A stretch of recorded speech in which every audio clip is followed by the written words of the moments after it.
What's up, y'all? Hope y'all didn't miss me too much. I lost the drive behind FTM, and that's the reason for this long break. But I am back in flesh, and I'm here to stay, and I'm not doing this ever again. I promise. I ain't going nowhere.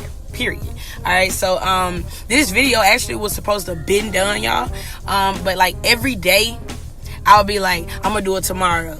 And then the next day, tomorrow came, and I'll be like, I'm gonna do it tomorrow. So, whatever. It's been a lot going on, but I'm back, and I missed y'all. I hope y'all missed me. We're gonna get right into it. Don't gonna waste no more time. Let's go. So as you already know, we already completed 3 volumes to You Got the Power. Yes, 1, 2, 3. 3 volumes already. One was what was it? What was volume 1? Oh yeah.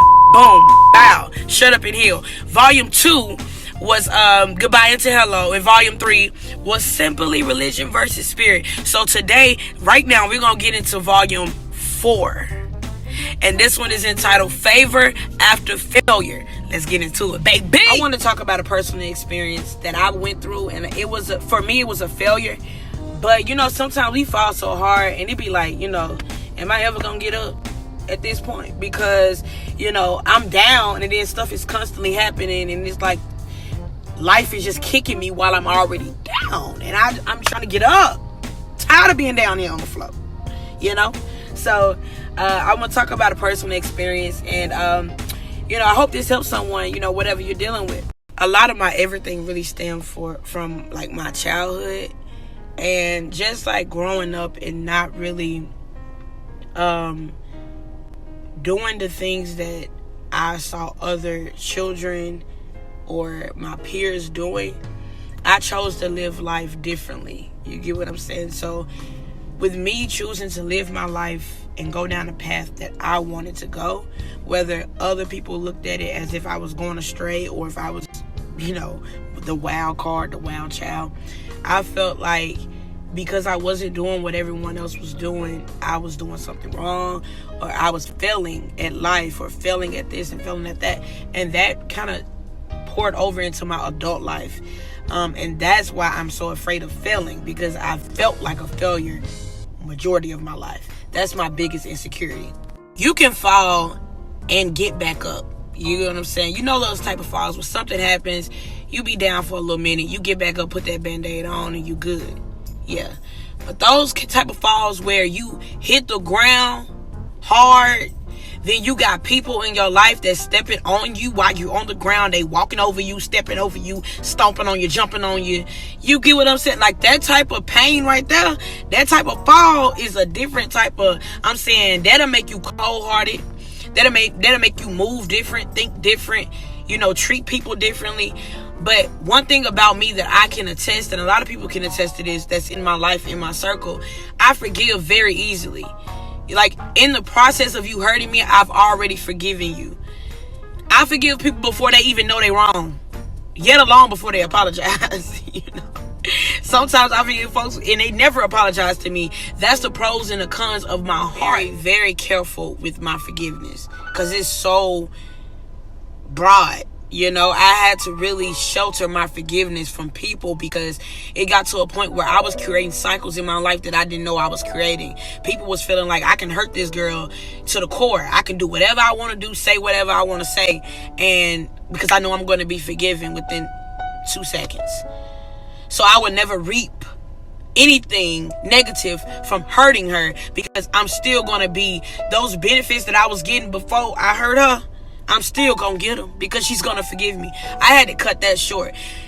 My mom had to tell me herself, forgiving people is not a bridge to continue to mess with them. I don't have to mess with you. I don't have to have you in my life. I don't have to continue that cycle with you just because I forgave you. I forgive you, but deuces, you still cut off. Out of here. People really will keep that distance from you as well when they do you wrong. Like, when folks know they messed up, or people know they have did you wrong or did something that's just top notch, they will create distance themselves because they'll feel too bad, especially prideful people. They'll feel too bad to even come back and apologize to you, so they'll rather just not say nothing to you at all, and not knowing that I've already forgave you. I forgave you in the act. of whatever you did. I forgave you, but I ain't do it for you. It ain't ever about you. Ever, never, ever. It's all about me. Because I realized, honestly, that stress can kill you faster than a bullet can. So why would I walk around with that on my heart, on my plate, when you living your life somewhere not caring, and I'm sitting here sick about something you did to me? Asking all them questions. Why you asking all them questions? Making statements. We're going to go ahead and get into the first question. Forgive me if I say this wrong. It was concerning your purpose. How do you find your purpose? And when you find it, do you believe that everything in your life will work together or align together or, work itself out? My first answer to that question is finding your purpose is finding God first. You have to seek God because your purpose is in God. It's not man created and it's not here on earth. You have to find that in God. And once he allow you or give you your purpose or reveal that to you, then you'll be able to be a vessel. As I've said before though, of course you can learn anything. The world now is so equipped. Everything is on the internet. You can search something and learn it and be good at it. You get what I'm saying? But that does not mean that's your purpose. Your purpose, the reason behind a purpose is honestly to be a vessel. Because your purpose is what's going to touch people. Okay? I'm going to answer the second half to that question.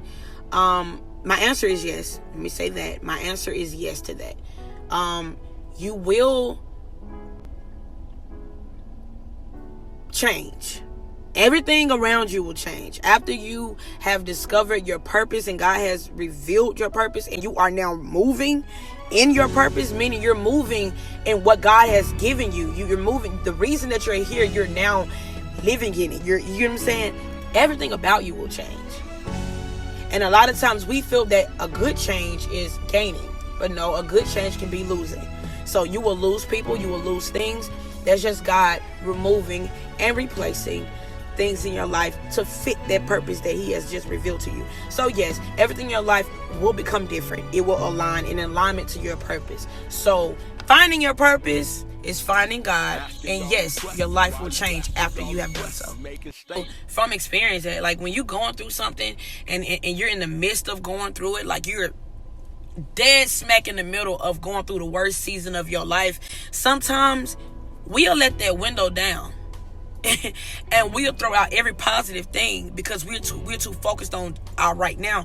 We ain't trying to see past that right now, that I'm going through this, but God is going to bring me out because I know the God I serve. So we'll throw it out the window.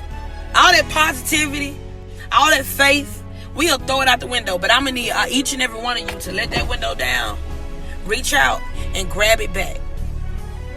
Nobody told you that life was going to be easy. And God didn't promise you that. He did not promise you a perfect life. But what he did promise you, that he will never forsake you. He will never give up on you. He will never leave you lonely. You ever seen somebody fall? Like, I'm talking about in real life, like physically fall, and they just lay there and cry, or they lay there to get the attention. You know what I'm saying? And you look at them like, yeah, I mean, you fell, but like, you ain't fall that hard. Ain't nothing wrong with you. Get up. Okay. Those are the type of people that I look at like they ain't trying to heal. People that fall in life and want to stay down there to gain attention, be mindful of those people. Either they're scared to heal or they don't want to heal because being broken brings them attention. Being down on that ground brings them attention. They ain't trying to get up and be okay because they feel like once I get up and be okay, nobody gonna be looking at me. Yeah, that's a mental illness, and it's not to bash nobody, but you need to get help. That's damaging you and damaging people around you. It's so much beauty in falling and getting back up. And I use mine for something else. I mean, a lot of people probably don't, but when I fall and get back up, it gives me power a little bit. You know what I'm saying? I start feeling like Superwoman. Because when I see somebody else fall over that same step or trip over that same curb that I just tripped over, it's like, hey, sir, hey, bro, it's going to be all right. I'm letting you know, you down there right now. You down there right now. But I'm finna reach my hand out to help you up. Because I just tripped over that same curb. And it didn't last forever. It was favor after that big fall. God got you. And when you get up, I want you to go and tell somebody else that you see this down. See, we got it so bad that we beat people when they down, y'all. And I'm telling you, that can be the biggest straw on a camel's back.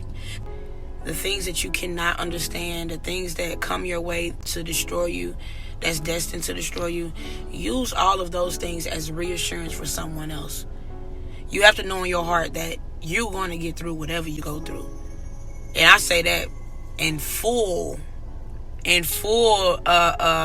confidence, because I know who my father is, and I've seen him do it for my mom. I've seen him do it for my dad. I've seen him do it for my grandma, my granddaddy.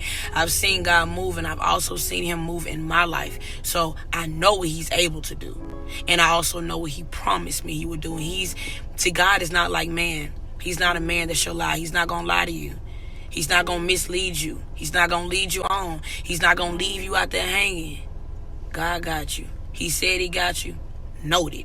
He got you. What you must know about any good teacher: they're going to test you. God is going to put you through some tests. And don't get me wrong, some of them tests you may fail. But that does not consider you a failure. But see, the good thing about God's teaching, you got teachers that you fail that test, you done failed for the year. You done failed the whole grade. God is going to allow you to retake that test, because he's forgiving. His heart is merciful. And he understands us more than we understand ourselves. He knows us more than anybody in this world can say they do. So with that being said, he knows when you're going to fail. He knows exactly what you're going to do. But he's going to test you anyway. He's going to test you until you get it right. Failing is not the end. Favor comes.